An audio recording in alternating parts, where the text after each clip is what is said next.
Salut, j'espère que tu vas bien aujourd'hui. Comment on fait pour se remettre d'une relation toxique? 2 clés pour toi parce que je sais à quel point c'est indispensable et tu le sais, à quel point ton bien-être et ta reconstruction, elle est super importante. Alors 2 clés aujourd'hui pour en finir avec ce passé qui, c'est lourd à force et on en a marre et tu en as marre. La première clé, c'est de comprendre une chose importante. Tu as été en couple ou bien ça a été une amitié qui était toxique. La première chose, c'est de comprendre que tu n'es pas cette relation. Tu n'es pas cette relation. Tu n'es pas cette personne. Tu n'es pas ce pervers narcissique. Cette relation ne te définit pas. Cette relation, elle fait simplement partie de ton histoire, mais non, ça ne fait pas partie de ta destinée. C'est pas parce que tu as vécu ça que toute ta vie, tu vas devoir porter ce poids lourd qui est dur à supporter, émotionnel, toute ta vie. Pas du tout. À un moment donné, il faut couper. Alors, moi, ce que j'aime bien faire, tu sais, quand je sens que là, je garde tout en moi, tu sais, tu as des émotions désagréables et parfois on les garde et c'est lourd. Et on ne peut pas forcément en parler parce que on n'ose pas ou on ne veut pas en parler et c'est ok, tu sais, moi je ne suis pas en train de te dire il faut absolument que tu parles aux autres. Il y a des choses que tu te dois de garder pour toi-même. On ne peut pas tout révéler. Maintenant par contre, c'est important de se dissocier. Et comment on fait? Les émotions que tu as, désagréables, ou les relations passées qui ont été toxiques, ou ce qui s'est passé de désagréable dans ton passé, il faut absolument le dissocier de toi et le mettre à l'extérieur de toi. Alors comment tu peux faire? Soit tu peux écrire et de cette manière, au lieu de tout garder pour toi, au moins tu le vois, tu peux le voir et tu sais que c'est à l'extérieur de toi et immédiatement ton cerveau, il le sent, il sait que là, ça y est, ça n'est plus toi, tu n'es plus cette relation. Ou bien tu fais comme moi, c'est un peu fou, c'est un peu étrange, mais quand je suis tout seul chez moi, je parle comme si je faisais une conférence et je m'exprime sur ce que je ressens. Tu vois? Bon, on a tous comme ça nos petits trucs à nous qui sont un peu foufous, mais c'est ok. Hein, tu sais, l'être humain, il est très bizarre, on fait tous des choses étranges. On n'a pas besoin d'en parler à tout le monde, tu sais. Parce qu'on se dit, ouais, il va me juger. On fait tous des choses très, très bizarres, mais en fait, on n'ose pas en parler alors que les autres font pareil. Bon, moi, je te dis, je parle tout seul chez moi tout seul et c'est ok. Parce que moi, ça me fait du bien. Au moins, j'exprime ça et je le sors. Tu vois, je le mets à l'extérieur de moi. Super important. Tu peux l'écrire, tu peux dessiner si tu préfères. Moi, je préfère parler. Bon, c'est une première étape, vraiment se dissocier. Tu n'es pas cette relation. La deuxième clé pour te remettre d'une relation toxique, indispensable, c'est de t'observer toi. D'aller t'observer. D'arrêter de vouloir comprendre le pervers narcissique ou cette relation. C'est plutôt de te poser la question, qu'est-ce qui fait que j'ai voulu me mettre en couple?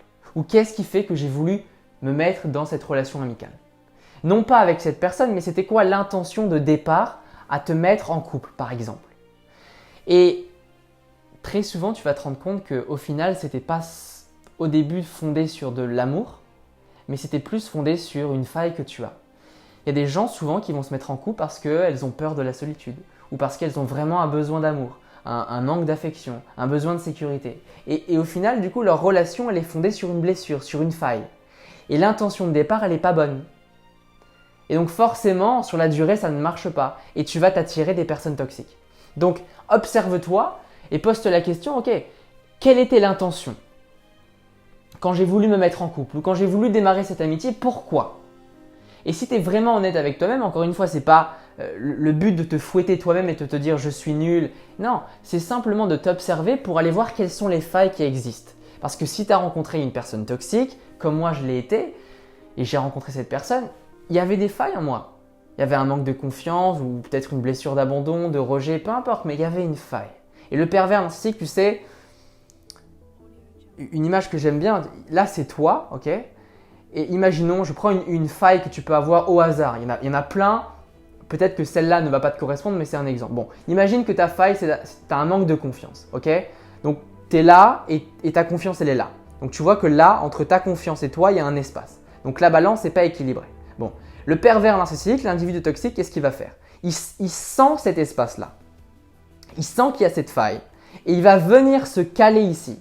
Il se met là et plus tu restes avec cette personne, plus le pervers narcissique, plus cette personne toxique, elle va prendre de l'espace. Donc ta confiance qui était là, avec le pervers narcissique, elle va descendre encore plus bas. Et au moment où la relation se termine, eh bien la confiance, elle est tout en bas. Donc la faille qui était déjà, que tu avais déjà, elle s'est amplifiée. Et c'est super important d'aller voir cette faille et de la regarder. Non pas encore une fois pour se fouetter, mais pour l'aimer davantage. Et moi, ce que j'aime bien faire, au lieu de me dire que cette relation elle était néfaste et que c'est horrible et que je suis au fond du trou et tout ça, tu sais, il y a des gens qui pensent comme ça. Et c'est normal, moi au début j'étais comme ça, j'étais en colère.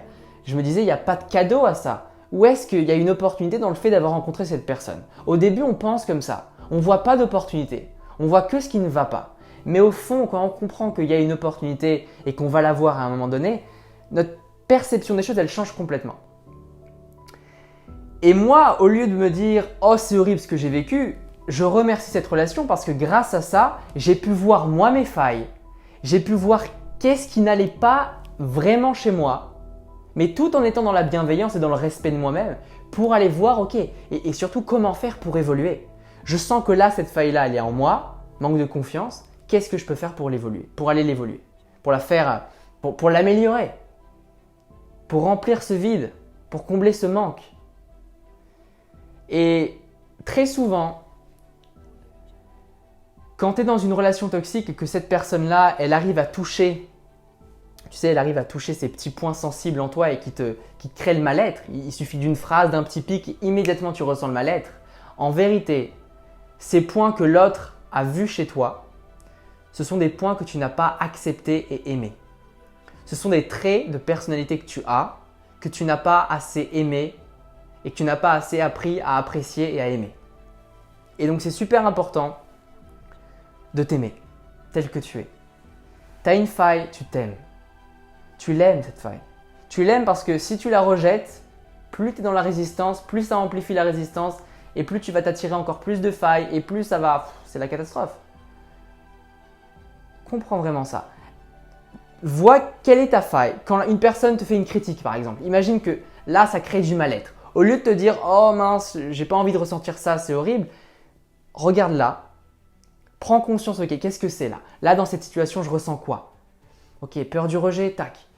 Je vais penser à cette peur, je vais imaginer le pire et je vais la ressentir. Je vais ressentir le mal-être à 100%.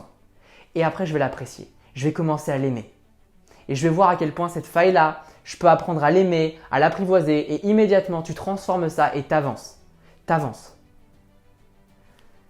Les autres, c'est un miroir. Au fond, on rencontre des personnes simplement parce qu'il y a des choses que tu n'as pas assez aimées en toi et la vie, elle te pousse à t'aimer davantage. Tous les points sensibles que cette personne toxique, elle a visés en toi, qu'elle a vus en toi, c'est des points que toi, tu n'as pas appris à aimer. Et tu dois absolument travailler là-dessus. C'est la clé. Et c'est en ça que c'est un cadeau de rencontrer des personnes toxiques parce qu'au moins, ils nous poussent à nous aimer davantage, ils nous poussent à nous regarder et à évoluer. Et la vie, c'est quoi? C'est de l'évolution. Un être humain qui n'évolue pas, c'est un être humain qui meurt. Donc pour ça, je dis merci. Et c'est pas pour dire c'est super les pervers narcissiques, il en faut plus, pas du tout. Mais juste pour vous dire qu'au lieu de dire que c'est néfaste, changeons notre perception et au lieu de créer du mal-être, créons du bien-être. En voyant que finalement, c'est une opportunité pour grandir, pour s'améliorer et surtout pour ne plus jamais retomber là-dessus. Et après, pour pouvoir inspirer d'autres personnes, pour pouvoir aider d'autres personnes. Parce que quand nous, on a compris les choses, on peut le partager aux autres et on peut aider d'autres personnes. Et c'est là où c'est magique, on en parle aux autres. Et après, les pervers narcissiques, ils disparaissent. Si on crée de l'amour, immédiatement, eux, ils vont partir. Voilà, j'espère que cette vidéo t'aura inspiré. Je te dis à très vite. Je t'aime.